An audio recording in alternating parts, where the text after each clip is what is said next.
Parashat Shemot. Dans les premiers versets, la Torah va nous raconter que, après que se soient éteints les 12 tribus, les 12 Shvatim, le peuple juif va commencer à évoluer en Égypte et va commencer à se multiplier de façon prodigieuse. À tel point, Chazal nous enseigne que les femmes accouchaient là-bas les enfants 6 par 6 et ils se multipliaient. Le problème, c'est que lorsque Pharaon il va voir que les Bnei Israël se multiplient de cette façon-là, il va commencer à avoir peur et il va dire donc à ses conseillers, il faut absolument qu'on agisse contre eux. Et là, il va lancer la solution finale égyptienne et il va lancer tout le processus d'asservissement.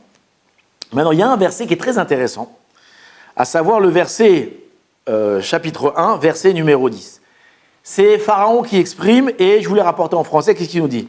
Allons, agissons avec sagesse contre lui. Donc, contre qui ? Contre les Bnei Israël, de ce peuple-là. De peur qu'il ne se multiplie, d'accord ? Il se multiplie encore plus que ce qui se multiplie aujourd'hui. Ce serait, lorsque surviendra une guerre, parce que s'ils se multiplient trop, et qu'il y a une guerre qui éclate, qu'est-ce qui va se passer ? Ils vont se réunir à nos ennemis, ils vont faire la guerre contre nous, et, alors le verset extraordinaire, qu'est-ce qu'il dit ici ? Qu'est-ce qu'il aurait dû dire ? Qu'est-ce qu'il dit ? Il montera depuis le pays, c'est traduit ici. En hébreu, c'est écrit Ve'ala mina haaretz. Qu'est-ce que ça signifie Ve'ala mina haaretz ? En réalité, selon le pshat, le sens simple, Pharaon a peur que les Bnei Israël s'unissent avec leurs ennemis, fassent la guerre contre lui et les mettent dehors. On met dehors les Égyptiens. Maintenant, le problème, c'est que le verset n'écrit pas « ils vont nous mettre dehors ». Il y a marqué qu'ils vont aller dehors. Ve'ala mina haaretz. Alors pourquoi est-ce que le verset ici, il change ? En réalité, c'est Pharaon qui change le langage. Et Rashi nous explique qu'il y a une notion qui s'appelle « Brit keruta lesfataim ». Une alliance a été conclue avec la bouche. Ce qu'on dit, alors ça se réalise. La bouche, la parole est créatrice. Et donc Pharaon avait très très peur de sortir de sa bouche les mots « et ils vont nous mettre dehors ». Donc qu'est-ce qu'il a dit ? Au lieu de dire qu'ils vont nous mettre, nous les Égyptiens, dehors, il a préféré faire dépendre sa malédiction sur quelqu'un d'autre. Et donc il a directement déposé sur le Ham Israël. Et qu'est-ce qu'il a dit ? Et ils vont aller dehors. Mais en réalité donc son intention c'est de dire « ils vont nous mettre dehors ».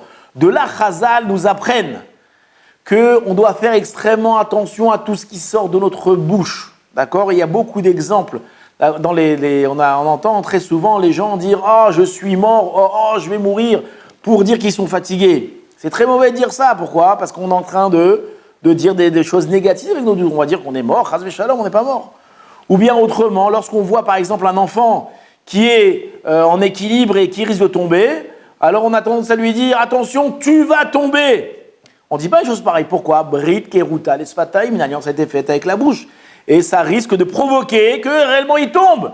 Donc comment est-ce qu'on doit s'exprimer ? On ne doit pas dire « tu vas tomber », mais « tu risques de tomber, tu peux tomber ».